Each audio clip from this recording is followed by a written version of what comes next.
के सोमवार है, हमारे सबके पायदान है जना काल्हिखना हम सब रवि रहे श्री श्री 108 बाबा पासमी धाम रहुआ संग्राम थाना भेजा अंतर्गत रहो जे फिर जे आई लोकेशन ये जना हम सब कहबे केलहुँ महाशिवरात्रि तक हमारे सबके पर डे कोशिश रहत एगो न एगो अहाँके बाबा के दर्शन करे के। अखन हम सब आबि गेल छी ई अहाँके हमरा सामने में जे स्टेशन देख रहल छियै हम चाहबै लेकिन स्टेशन के उगना होल्ट है ई अहाँके मधुबनी जिला के अंतर्गत अबै छै ई लोकेशन और श्री श्री 108 अहाँके बाबा के एहिठाम मंदिर है। किछ ही सेकंड के बाद हमर सबके लोकेशन के मतलब ई अहाँके इंडक्शन के यदि फर्स्ट टाइम अहाँ अबै छियै लोकेशन में तो अहाँ बाय ट्रेनो आबि सकै छी लोकल पैसेंजर से और यदि बाय रोड अबै छी तो अहाँके ब्रह्मपुत्रा से जे छै से अहाँके पंडौल से उतर के जे छै से एहिठमा से अहाँके टेम्पू से अपन बाइक से आबि सकै छी ई रेडियस में छै। और हम सब किछ क्षण में अपन मंदिर परिसर में जायब और ओतुका लोकेशन विजुअल करब। अहाँ की नाम भेल सर? अब्दुल जब्बार। अब्दुल अहाँ एहिठमा जॉब में छियै? हाँ जॉब में छियै रेलवे में। आरजी गेट पर। एहिठमा कोन ट्रेन रुकै छै? एहिठाम जे छै से पैसेंजर टोटल पैसेंजर ट्रेन रुकै छै। टोटल पैसेंजर ट्रेन रुकै छै। हाँ भोर में जे छै से मधुबनी साइड से सबसे पहिल ट्रेन छै अहाँके 55-514 हाँ। जे एहिठाम 9:15 बजे पहुँची छै। अच्छा अच्छा। दोसर ट्रेन छै अहाँके 55-534 जे अहाँके 3:13 में रुकै छै एहिठाम।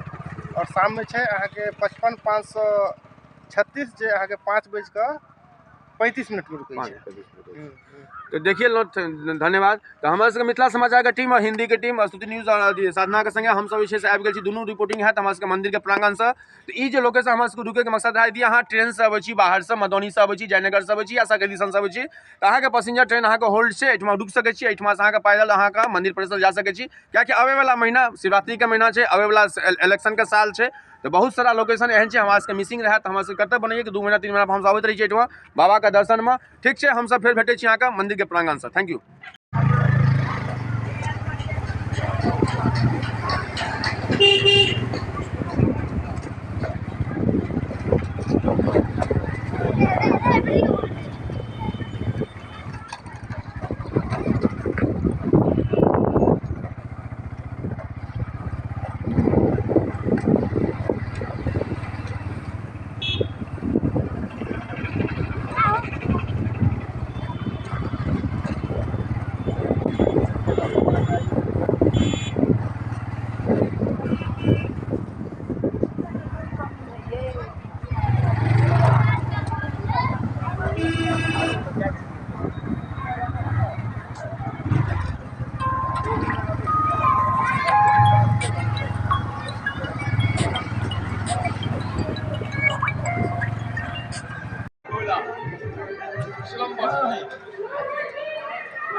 नमस्कार प्रणाम मिथिला समाचार में आपका स्वागत है। सुबह सुबह प्रातःकालीन की बेला में हम आ गए स्थान भवानीपुर और यहाँ जो एक प्रसिद्ध मंदिर है जिसे उगना महादेव कहकर भी बुलाया जाता है इस मंदिर में आज हम आए हैं और हम यहाँ दर्शन करेंगे और इस शांतिपूर्ण वातावरण को दिखाएंगे। यहाँ क्या मतलब क्यों ये मंदिर प्रसिद्ध है उगना के नाम से और क्या क्या चीज़ें यहाँ पे क्या क्या हुआ था वो सब हम जानेंगे। तो आइए जानते हैं एक पंडित जी हैं उनसे बात करते हैं। सर आप नाम बताइएगा। ये यहाँ ठाकुर जी पंडा जी के नाम से जाने जाते हैं और यहाँ के पुजारी हैं पंडा जी। यहाँ का जो ये मंदिर है ये तो बहुत प्रसिद्ध है तो इस मंदिर का क्या मान्यता है? यहाँ ऐसा क्या है जो श्रद्धालु इतना आते हैं यहाँ बना होगा ऐसा कहानी तो हमसे जानना चाहेंगे। बाबा भोलेनाथ ये तो विस्तृत कथा है बहुत बड़े कथा है लेकिन थोड़ी समय में कह देते हैं। जो यहाँ पर महाकवि विद्यापति जी को प्यास लगी, प्यास लगने पर उनके साथ में जो सेवक चाकरी नौकर जो थे भोलेनाथ के रूप में छिपे हुए उन्हें अपना जटा से गंगा जल निकाल के विद्यापति को पिलाए। पिलाने के बाद गंगा जल का स्वाद उनको समझ में आया तो यहीं पर जल पिलाए और साक्षात शिव के रूप में भोले बाबा ने दर्शन विद्यापति को दी। वही स्थान है और यहाँ पर भक्तों की अंबार बहुत सारे भक्त आते हैं जो श्रद्धापूर्ण जिनकी रही भावना जैसी, प्रभु मूरत तिन देखें तैसी। तो अपना भावना से जो आते हैं, स्वच्छ भावना से उनकी मनोकामना सारी पूर्ण होती है।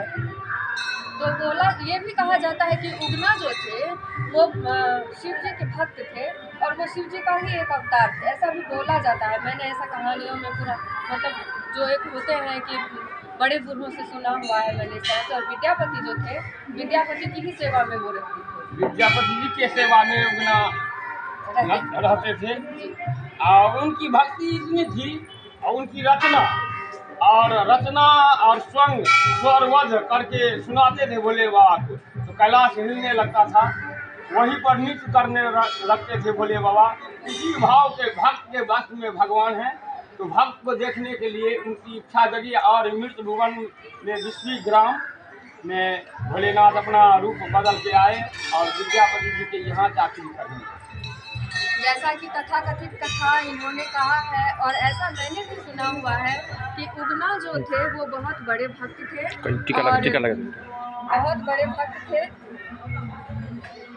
जो विद्यापति के यहाँ सेवानिवृत्त थे। और